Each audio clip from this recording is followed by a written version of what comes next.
자, 우리는 오늘 마태복음으로 돌아와서 양과 염소의 비유라는 제목으로 말씀을 전하고자 합니다.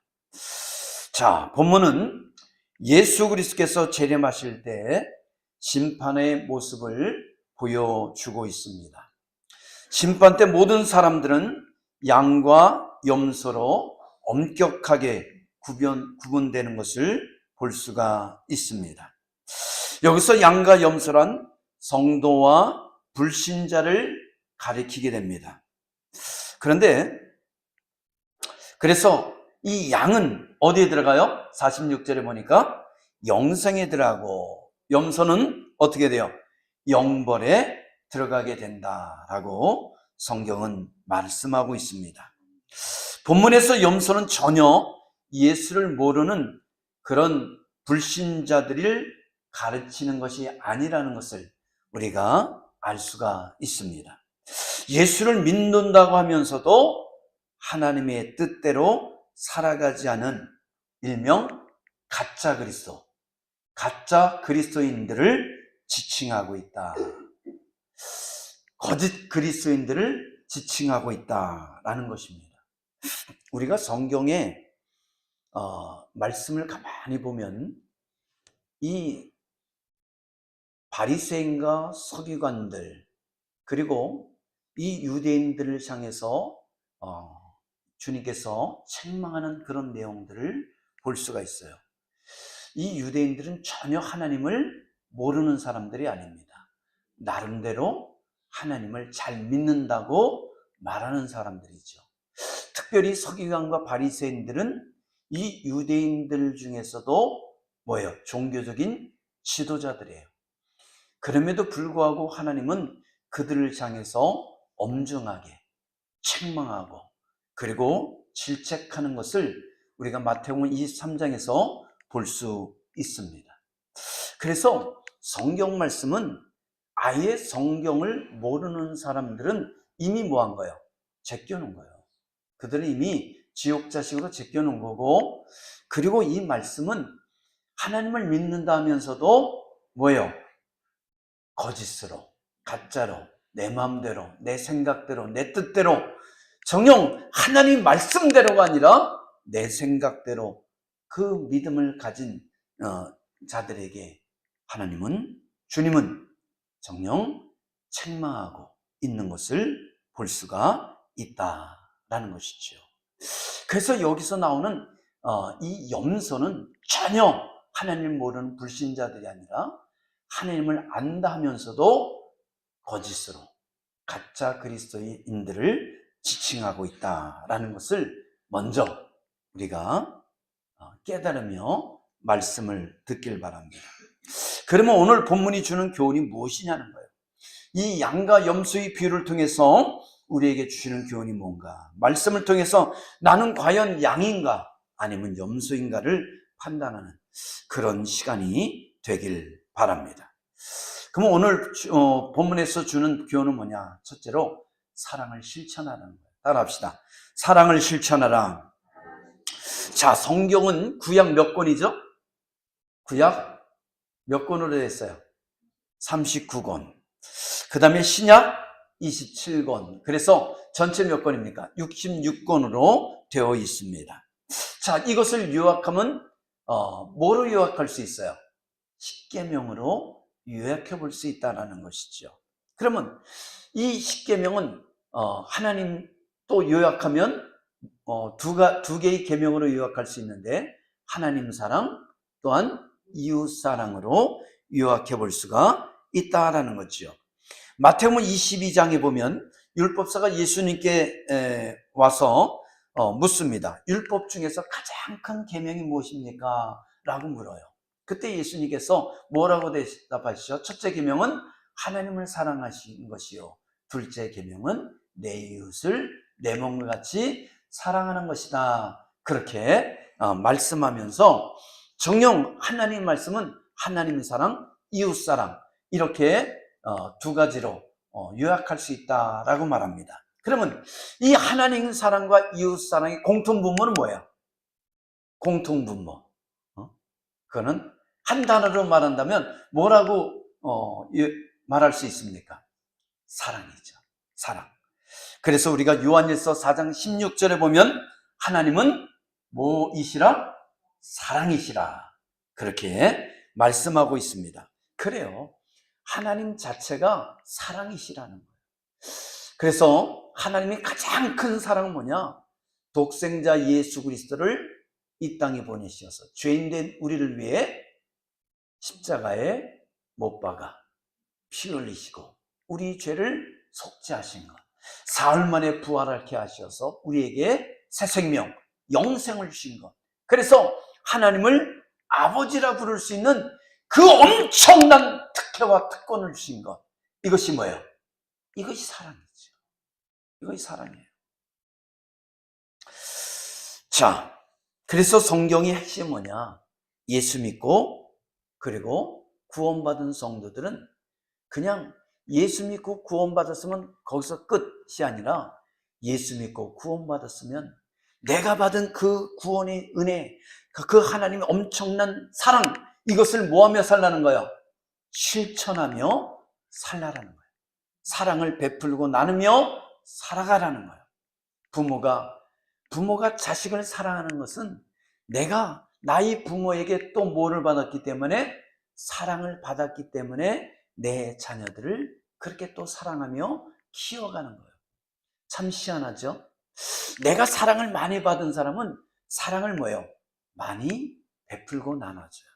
근데 내가 사랑을 받지 못하고 살았으면 내가 사랑을 해야 된다는 것을 아는데, 내 자녀들에게 사랑을 해야 된다는 것을 아는데 어떻게 사랑을 해야 되는지 몰라서 내 멋대로 내 방식대로 사랑하다 보니까 오히려 내 자녀들에게 뭐를 줄 수 있어요? 상처를 주고 오히려 그들에게 고통을 주고 아픔을 주는 이런 일들이 일어나게 된다는 거예요. 그래서 우리가 하나님의 사랑을 배우기 위해서는 내 방식, 내 뜻대로 하는 것이 아니라 어떻게 해야 된다고요? 하나님 말씀대로. 할렐루야. 그래요. 하나님 말씀대로 하는 거예요. 하나님 말씀대로. 우리가 언약궤를 옮겨갈 때도 우리 생각에는 새 수레에 실어서 정녕 이 튼실한 그 암소들이 끌고 가면 얼마나 안전하고 그리고 쉽게 끌고 갈 수 있겠어요. 그런데 하나님은 그것을 원하지 않으셨어요. 하나님의 방법대로 뭘 하길 원했어요? 제사장들이 언약궤를 어깨에 메고 옮겨가기를 원하셨다라는 것이죠. 우리 생각은 새 수레에 언약궤를 싣고 가는 거였어요. 그런데 하나님의 뜻은 아니, 나는 제사장들이 언약궤를 어깨에 메고 가는 것을 더 원한다. 너희 뜻대로 하지 말고 누구의 뜻대로 하라는 거예요? 하나님의 뜻대로 하라. 사랑도 마찬가지예요. 하나님이 우리를 위해서 독생자 예수를 주신 그 어마어마하고 엄청난 사랑을 너희들도 그만큼은 할지 못할지언정 너희가 받은 사랑을 나눠주며 실천하며 살아가라 라고 말씀하고 있는 줄 믿습니다. 그래요. 사랑은 입으로만 떠드는 것이 아니에요. 나 너 사랑해. 나 너 사랑해. 내가 이만큼 사랑하거든. 근데 그게 어쨌다는 거예요. 사랑은요, 분명히 입으로도 해야 돼요. 그죠? 그러나 더 중요한 것은 삶 속에서 사랑을 실천하고 사랑의 열매가 맺혀져야 된다라는 것이죠. 마태복음 7장 21절에 나더러 주여 주여 하는 자마다 다 천국에 들어갈 것이 아니요 다만 하늘에 계신 아버지 뜻대로 행하는 자라야 들어가리라 라고 말씀하고 있어요. 이것은 행위 구원을 말하는 것이 아닙니다. 선행을 통해서 구원을 받자는 것이 아닙니다. 구원은 100% 예수 그리스도, 나를 위해서 십자가에 못 박히신 예수 그리스도를 나의 구주 나의 하나님으로 믿음으로 말미암아 구원을 받는 줄 믿습니다. 할렐루야. 그런데 진짜 예수 그리스도를 나의 구주 나의 하나님을 믿는 사람들은 뭐가 있다는 거예요? 사랑의 열매가 있다는 거예요. 삶의 열매가 있다는 겁니다. 신앙의 열매가 있다는 거예요. 열매가 있다는 거예요. 열매가 없는 신앙은 진짜 예수를 믿는 신앙이 아니다라고 성경은 말하고 있다는 거죠. 내가 진짜 예수를 믿느냐? 당신이 진짜 예수를 믿느냐라는 것을 알기 위해서는 뭐가 있어야 된다는 거예요? 사랑의 실천을 통해서 입증돼야 된다라는 것을 말하고 있다는 것이죠. 마태복음 7장 16절로 18절에 보면 그 열매로 그들을 알지니라. 열매로 알 수 있다는 거예요. 진짜 예수를 믿는지는 뭘로 알 수 있다는 거예요? 열매로 알 수 있다는 거예요. 여러분, 가시나무에서 포도 열매가 맺힐 수 있어요, 없어요? 없어요. 엉겅퀴 해서 무화과 열매가 맺힐 수 있어요, 없어요? 없다라는 겁니다. 좋은 나무에서 아름다운 열매가 맺히고 못된 나무에서 나쁜 열매가 맺힌다라고 말씀하고 있다라는 것이죠. 그래서 그 열매를 보고 그가 참 그리스도인인지 거짓 그리스도인지를 알 수 있어요, 없어요? 알 수 있다라는 거예요. 알 수 있다는 거예요. 그러니까 내 삶의 모습 속에서 야, 참 그리스도인이구나, 이게 비춰져야 된다라는 것을 말하고 있어요. 부족할 수 있죠. 당연히 부족하죠.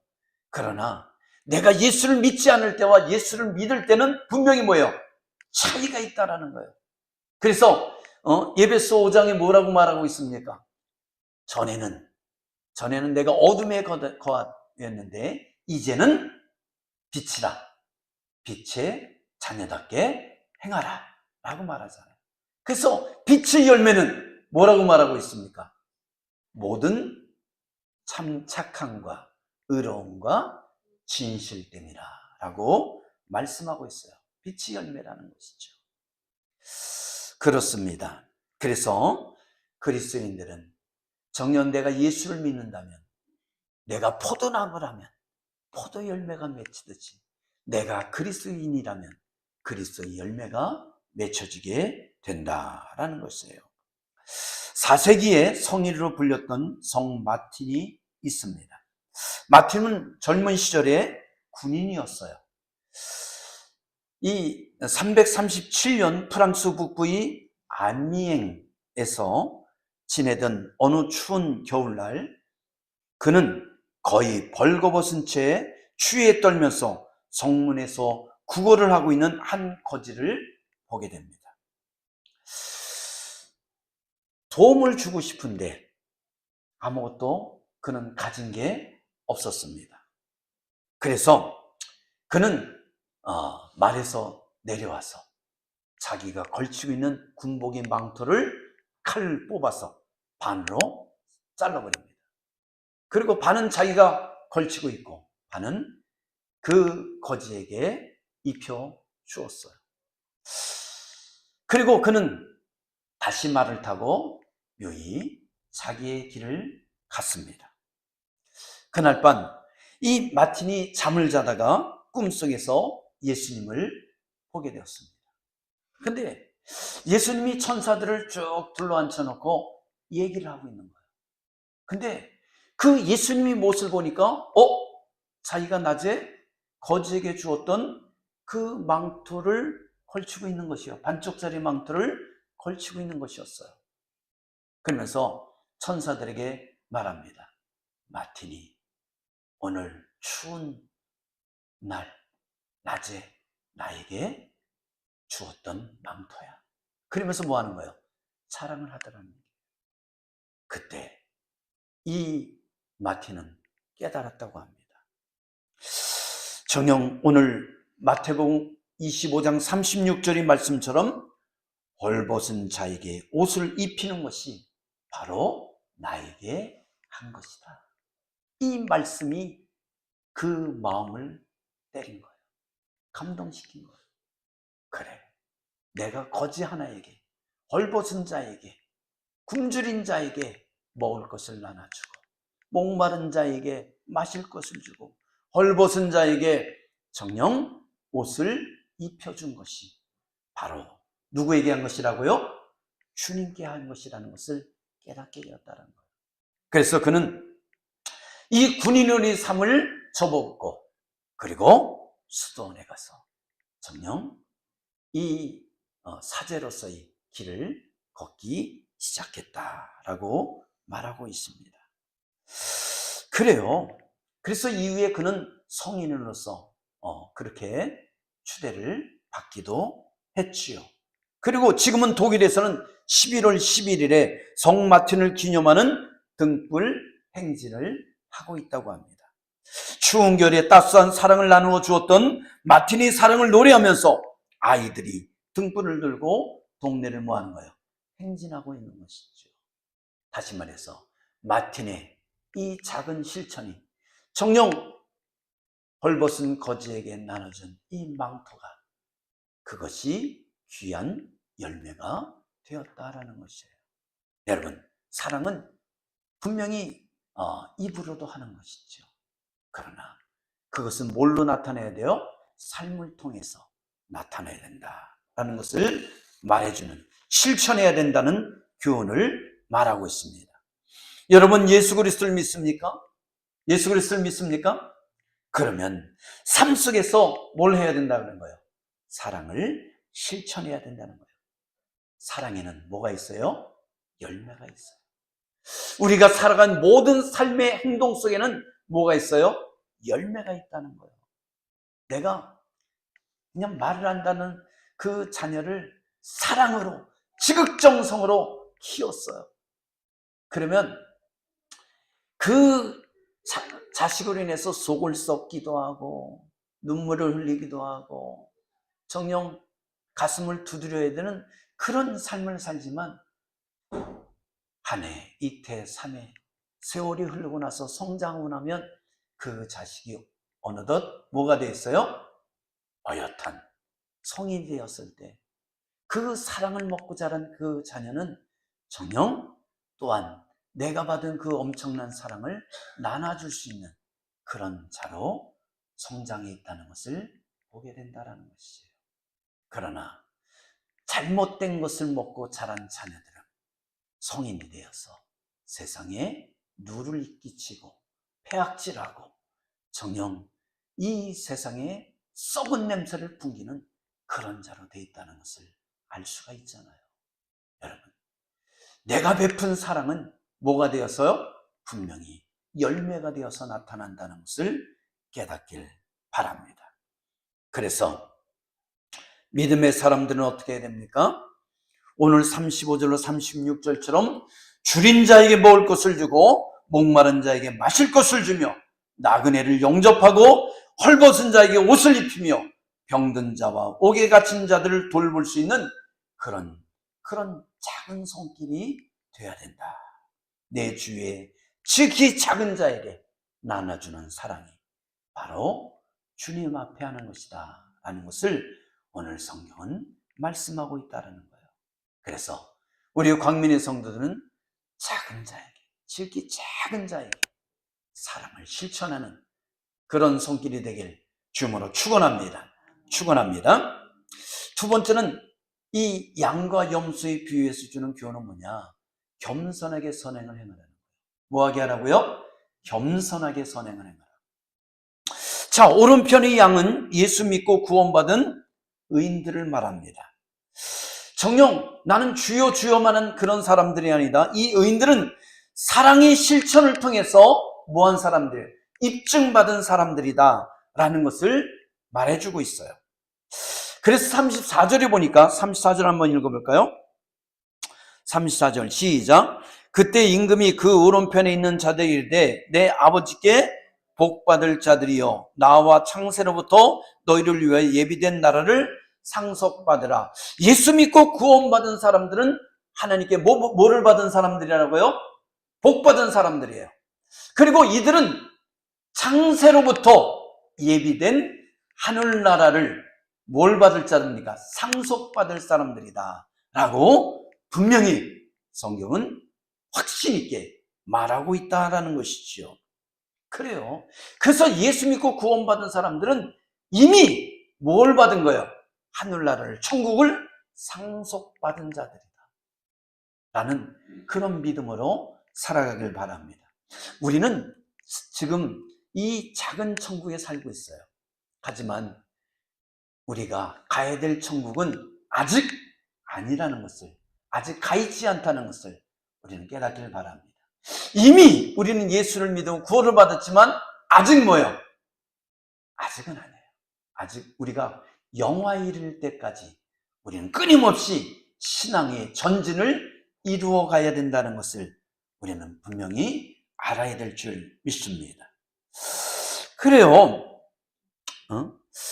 자, 근데 오늘 이 본문을 가만히 보니까 왜 이들이 상속을 받을 수 있었어요? 왜 창세로부터 예비된 그 하늘나라를 상속받은 이유가 뭐예요? 그 첫째는 예수 믿고 구원받았기 때문이죠. 그러면 네가 예수 믿고 구원받았으면 어떻다라는 거예요? 열매가 있어야 되는데 이 의인들은 어떤 열매가 있었다는 거예요? 열매가 있었다는 거예요. 그게 바로 뭡니까? 내가 줄일 때 너희가 먹을 것을 주었고 내가 목마를 때 마시게 했으며 나그네 되었을 때 영접하였고 헐벗을 때 옷을 입혔고 또한 병들었을 때 옥에 갇혔을 때 와서 나를 돌봤느니라 라고 말하고 있어요. 근데 의인들이 뭐라고 답변하죠? 37절에 보니까 37절 한번 봅시다. 시작. 이에 의인들이 대답하여 이르되 주여 우리가 어느 때에 주께서 줄이신 것을 보고 음식을 대접하였으며 목마르신 것을 보고 마시게 하였나이까. 우리가 언제 그랬죠? 어느 때 그랬습니까? 나는 아무리 생각해도 주님이 줄일 때 먹을 것을 주고 주님이 배고플 때 목마를 때 마실 것을 준 적이 없습니다. 나그네 되었을 때 영접한 적도 없고 주님께서 벌벗었을 때 내가 옷을 입혀준 적도 없습니다. 병들었을 때 감옥에 갇혔을 때 내가 그 주님을 돌본 적이 없어요. 돌본 적이 없어요. 아무리 생각해도 그런 기억이 없습니다 라고 말합니다.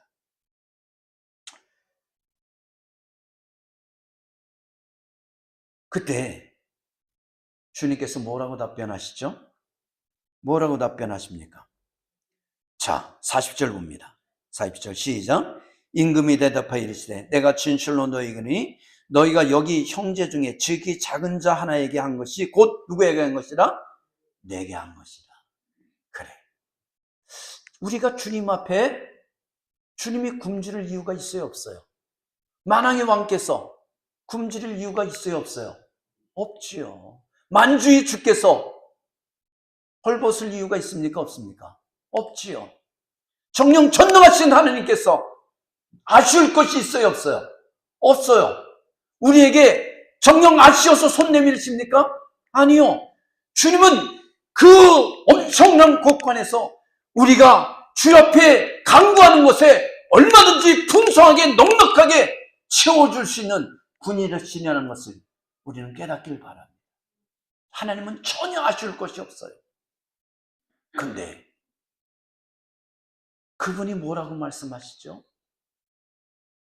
내가 줄일 때 먹을 것을 너희들이 주었고 내가 목마를 때 마실 것을 주었느냐. 아니 우리는 전혀 그런 적이 없습니다. 전혀 그런 적이 없어요. 헐벗었을 때 입을 것을 입혀준 적이 전혀 없습니다. 그때 주님께서 뭐라고 말씀하시는 거예요? 너희 중에 지극히 작은 자에게 한 것이 바로 나에게 한 것이다.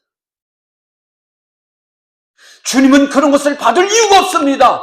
그러나 주위를 바라보라. 세상을 바라보라. 세상은 줄이고 목마르고 헐벗은 자들이 널려 있지 않느냐. 바로 그들에게 너희들이 베풀고 나누고 섬긴 것이 사랑을 실천한 것이 바로 나에게 한 것이다. 내가 그렇게 인정해 주겠다라는 거예요. 주님은 받은 적이 없지만 주님은 우리 기도 속에 온전히 베풀어 주었지만 너희들이 이웃들에게 정녕 이 세상에 힘들고 어려운 자에게 베푼 그 손길이 바로 나에게 한 것이라고 내가 인정해 주겠노라고 약속하고 있는 거예요. 그래서 성경이 뭐라고 하는지 아세요? 가난한 자에게 베푼 것이 내가 꾼 것이다. 하나님께서 우리가 가난한 자에게 없는 자에게 베풀어 줬으면 정녕 주님께서 뭐라고 말씀하는지 아세요? 성경에? 내가 꾼 것이다. 내가 꾸었기 때문에 뭐 하겠다는 거예요? 갚아주겠다라는 거예요. 여러분, 베풀고 나누는 사람들이 가난하게 사는 거 봤어요? 아니요. 희한하죠. 이게 운물이 법칙이에요. 샘물이 법칙이에요. 퍼주고 퍼줬는데 다음날 같으면 어떻게 합니까? 운물을 열어보니까 또 가득 차 있어. 이 엄청난 운물이 법칙, 샘물이 법칙을 깨달은 사람들은 어떻게 하죠? 계속 나눠주는 거예요. 섬기는 거예요. 베푸는 거예요. 여러분, 내가 하나님께 드려줘요. 11조를 드리고 감사를 드리고 이런저런 예물을 드려요. 근데 곳간이 마르는 거 봤어요? 아니요. 하나님은 더 채워주시는 그런 역사가 일어나는 것을 믿습니다. 정녕 하나님 앞에 드려지는 사람들은 바보라서 그렇게 드리는 게 아니에요. 드렸더니 하나님이 내가 생각지 못한 더 큰 걸로 채워주는 것을 믿기 때문에 드리는 거죠. 내가 받기 때문에 드리는 건 사실 아니에요. 그죠? 감사함으로, 나를 구원한 것에 감사함으로 드려지는 것이죠. 그럼에도 어떻습니까? 내가 드린 것에 대해서 정녕 내 주머니를 마르게 하시는 것이 아니라 오히려 내 주머니를 더 넉넉하게 채우시는 그 하나님을 체험하게 된다면 이 드려지는 기쁨이 굉장한 거예요. 이 베풀고 나누는 기쁨이 굉장한 거예요. 할렐루야. 여러분, 그래서 이 섬김을 하고 베품을 하고 나눔하는 사람들 보면 정말 아낌없이 해요. 근데 희한하죠? 그들은 줄어들지 않는 것을 아니까, 오히려 하나님께 더 채워주는 걸 아니까 뭐하죠? 계속 그 일을 해요. 그 일을 해요. 연말연시가 되면 정치인들만 빼놓고 정치인들은 어떻게 해요? 이 기자들을 불러놓고 연탄을 나누고 쌀을 나누고 자선 사업을 좀 한다는 듯이 하면서 뭘 드러내기 위해서, 내가 이렇게 했다라는 것을 드러내기 위해서 하는 생색내는 거, 이거 빼놓고 이런 생색은 하나님께 기뻐하지 않아요. 이미 네가 모든 것을 뭐 했다는 거예요? 받았다라는 거죠. 저들에 의해서 칭찬을 다 받았고 저들에 의해서 존경을 다 받았으니까 내가 너에게 줄 것이 없다라는 거예요. 그래서 근데 오늘 이 의인들을 보세요. 정녕 지극히 작은 자에게 충분히 나눠주고 베풀고 벌벗은 자에게 옷을 입혀주었음에도 불구하고 뭐라고 말해요? 우리는 그런 적이 없어요. 우리는 그렇게 한 적이 없습니다. 나눠준 적이 없고 베푼 적이 없어요. 뭐예요? 겸손한 모습이죠. 주님은 이미 다 알고 있거든요. 그들이 어떤 삶을 살았는지 알고 있거든요. 그럼에도 불구하고 그들은 뭐예요? 망각하는 거예요. 나는 그렇게 한 적이 없습니다. 오른손이 하는 것을 왼손이 모르게 하고 있다는 것이죠. 그러나 하나님은 기억하시고 내가 받았다는 거예요.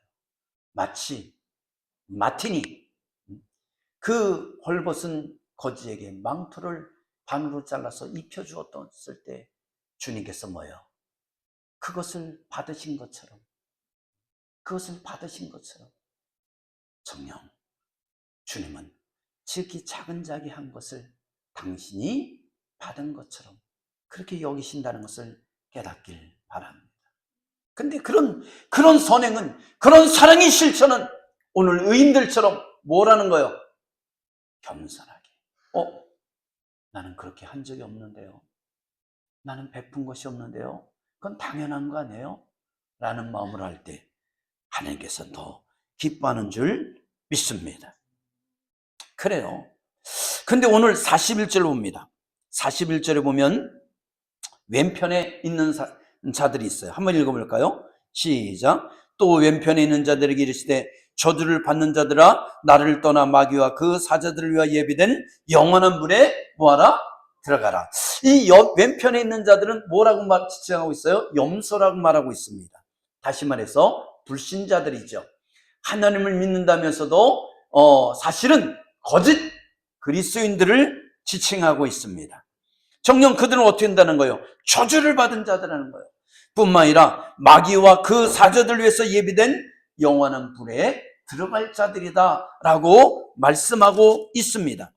뿐만 아니라 46절에 보면 영벌을 받을 자들이라 그렇게 주님께서는 확고하게 못을 받고 있다라는 것이죠. 근데 이들은 어떻습니까? 이들은 어떤 말을 하죠? 정녕 주님께서 이들에게 이렇게 말합니다.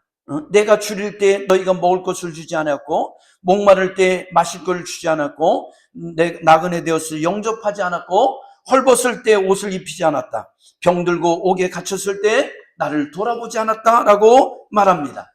그랬더니 44절에 보니까 같이 한번 읽어볼까요? 44절 시작. 그들도 대답하여 이르되 주여 우리가 어느 때 주께서 줄이신 것이나 목마르신 것이나 나그네 되신 것이나 헐벗은 것이나 병드신 것이나 옥에 갇힌 것을 보고 뭐예요? 공양하지 아니하였나이까? 여기서 공양하지 않았다는 것은 뭘 말합니까? 어른을 부모를 모시고 음식을 대접하며 돌봤다라는 그런 뜻이죠. 공양이라는 게. 내가 언제 공양하지 않았습니까? 내가 언제 공개하지 않았습니까? 라고 말합니다. 그런데 의인들하고는 좀 차이가 있죠. 의인들은 뭐라 그러죠? 우리는 그렇게 한 적이 없는데요. 우리는 베푼 적이 없는데요. 우리는 나눠준 적이 없는데요. 우리는 주 앞에 그렇게 한 적이 없는데요. 오히려 뭐합니까? 자기가 행한 선행을 겸손하게 망각하고 있는 것을 볼 수 있어요. 그런데 주님께서 다 알고서, 이들이 모든 행위를 다 알고서 너희들이 행하지 않았다라고 말했더니 이 악인들은 뭐라고 말합니까? 이 염소들은 뭐라고 말합니까? 언제 우리가 공양하지 않았습니까? 언제 우리가 섬기지 않았습니까? 언제 우리가 나눠주지 않았습니까? 언제 우리가 베풀지 않았습니까? 라고 오히려 따져먹고 있는 것을 볼 수 있잖아요. 의인들은 주님께서 너희들이 섬기고 나누고 베풀었다 그랬더니 우리는 그런 적이 없어요. 우리는 주님 앞에 그런 적이 없습니다. 오히려 뭐합니까? 겸손한 모습을 보이잖아요. 근데 이들은 너무나 당당하게도 주님께서 하지 않았다라고 말씀하고 있음에도 불구하고 언제 공양하지 않았죠? 우리는 다 했습니다. 우리는 최선을 다했어요 라고 뭐하고 있습니까? 아주 자랑스럽게 그리고 당당하게 그렇게 말하고 있는 것을 볼 수가 있다는 거죠. 원래 빈 수레가 뭐예요? 요란해요. 빈 깡통이 소리가 커요. 여러분 깡통에 이 구슬을 집어넣는데 한두 개 집어넣고 흔들면 어떻게 해요? 소리가 요란하죠. 근데 이 깡통 속에 구슬을 꽉 차서 넣고서 흔들면 어떻게 해요? 소리가 잘 안 나요. 하나님의 사람들은 요란한 소리를 내는 게 아니라 정녕 겸손한 소리를 낼 수 있는 은혜가 있길 주님으로 축원합니다. 우리는 어떻습니까? 정녕 빈 깡통이 요란하듯이 그렇게 요란한 소리를 냅니까? 아니면 항상 주님 앞에 작은 자에게 나눔을 실천했음에도 불구하고 정녕 나는 한 것이 없습니다. 나는 무익한 종입니다. 라며 그런 고백을 하고 있습니까? 우리가 마태복음 23장을 보면 외식하는 서기관과 바리새인들에 대해서 예수님께 책망하는 그런 내용이 나옵니다. 이 외식하는 서기관과 바리새인들은 어떻게 합니까? 천국문을 딱 닫아놓고 자기도 들어가지 않고 들어가려는 사람들을 막고 있어요. 그죠? 뿐만 아니라 교인 하늘을 얻기 위해서 육지와 바다 끝을 두루 다니면서 교인 하나가 생기면 그들을 자기보다 더 뭐로 만든다고요? 지옥 자식으로 만든다고 그렇게 말씀하고 있습니다. 무슨 뜻이에요? 이게 무슨 뜻인 것 같습니까? 자신이 천국문을 막고 있는 존재라는 것을 모르고 있는 거예요. 이 외식하는 서기관과 바리새인들이 자기가 천국문을 막고 있는 존재라는 것을 모르고 있는 거예요. 여러분, 나는 진짜 예수를 잘 믿어 라고 뭐하고 있어요? 이 외식하는 서인과 바리새인들은 생색을 내요. 근데 정작 주님은 뭐라고 그랬어요? 네가 천국문을 막고 있는 거야 라고 하고 있다는 거예요. 뿐만 아니라 정녕 열심히 전도를 해서 교인 하나를 얻었어요. 그럼 어떻게 합니까? 진짜 그를 잘 양육하고 기도하고 말씀으로 케어해서 어떻게 합니까? 천국 백성을 만들어야 되잖아요. 근데 자기보다 더 지옥 백성을 만들고 있다는 거죠. 이건 뭘 말하고 있는 거예요? 내가 지금 엉뚱한 것을, 잘못된 것을 가르치고 있는 것을 모르고 있다는 거예요. 모르고 있다는 거예요. 우리가 하나님 말씀을 알 때 바로 알 수 있는 은혜가 있길 주님으로 축원합니다. 바로 알아야지 바로 가르칠 수 있는 거예요. 하나님 말씀은 생명의 말씀이기 때문에 이 말씀이 선포되고 이 말씀이 전달되면, 바르게 전달되면 이 말씀은 모든 성도의 가슴에서 울림이 있고 정령 뿌리를 내려서 귀한 결실과 열매가 맺혀지는 은혜가 있게 된다는 것을 깨닫길 바랍니다. 23장 23절에 보니까 외식하는 바리새인과 서기관들은 11조를 들이대 박하와 외양과 근처의 11조까지 드렸다는 거예요. 외형적으로는 뭐예요? 괜찮다는 거예요. 나무랄 것이 없다라는 겁니다. 그럴듯하게 잘 포장된 믿음의 사람들이라는 거예요. 그러나 주님 뭐라고 말씀하시죠? 율법에 더 중한 바 정의와 궁율과 믿음은 버렸도다. 다시 말해서 형식적으로만 하고 있다는 거예요. 여러분, 이번 명절이었잖아요. 자녀들이 용돈을 줘요. 세배를 하면 어떡하죠? 부모가 자녀들에게 주잖아요. 이제 연세가 들면 바뀌어요. 그게 세배를 드리면서도 뭐예요? 용돈을 드립니다. 그게 또 아름다운 이치죠. 자식들이 그렇게 키워서 성장해서 정녕 살게 됐으면 이제 머리가 시끗한 부모님에게 잘 키워줘서 감사합니다 라고 세배도 드리고, 그리고 또 뭐예요? 정녕 용돈도 드리면서, 그게 자식의 도리죠. 그래요. 근데 이 자식이 용돈을 준데 그냥 귀찮다는 형식적으로 줘봐요. 그 아무리 그 액수가 많아도 부모는 그거 받아도 기분이 썩 좋지가 않아요.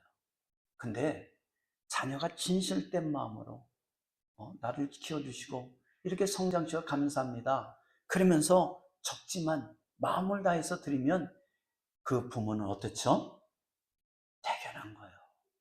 그 작은 돈이 더 소중한 거예요. 주님은 뭘 얘기하고 싶은 거예요? 형식적인 것이 아니라 진실된 마음으로 드려지고 예배드리는, 그리고 기도하는 그 모습을 더 기뻐한다는 것을 말씀해주고 있는 줄 믿습니다. 할렐루야. 그래서 하나님 앞에, 하나님이 행하는 모든 사람들은 어떻게 해요?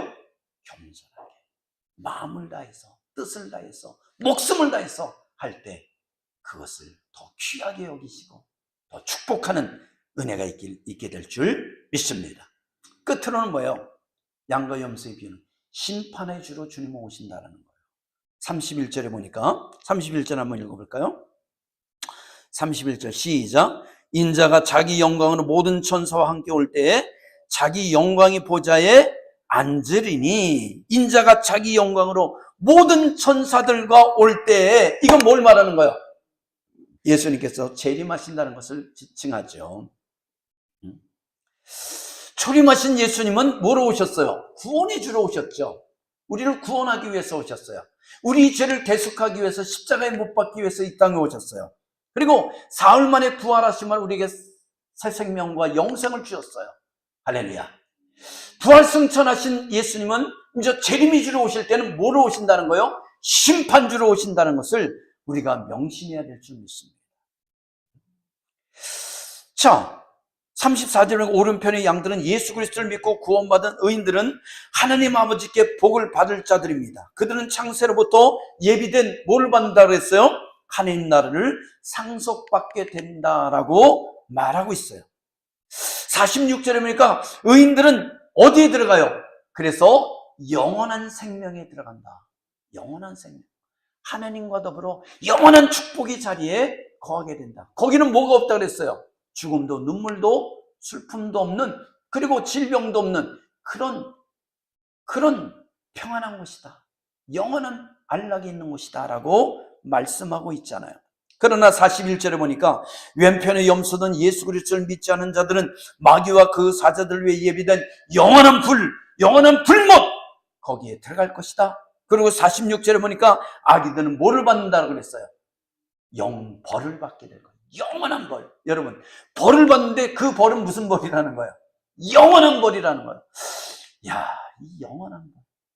상상이 됩니까? 우리는 그냥 쉽게 그냥 영벌이나 보다. 여러분, 쉽게 생각할 게 아니에요. 영원히 죽지 않고 받는 벌을 영벌이라고 말하잖아요. 누가 그 벌을 받죠? 그게 어디서 드러납니까? 누가복음 16절에 부자와 거짓 나설에서 부자가 영벌을 받잖아요. 영원한 벌을 받잖아요. 너무나 고통스러워서 뭐라고 말해요? 이 아브라함에게, 아브라함이요, 아브라함 아버지요, 저 나사로에게 시켜서 물 한 모금만 딱 찍어서, 손가락으로 찍어서 내 혀끝을 좀 적셔 주십시오. 너무나 고통스럽고 너무나 괴로워서 있을 수가 없습니다 라고 말하잖아요. 근데 그것이 하루 이틀이 아니라 언제요? 영원토록 이어질 벌이라는 거예요.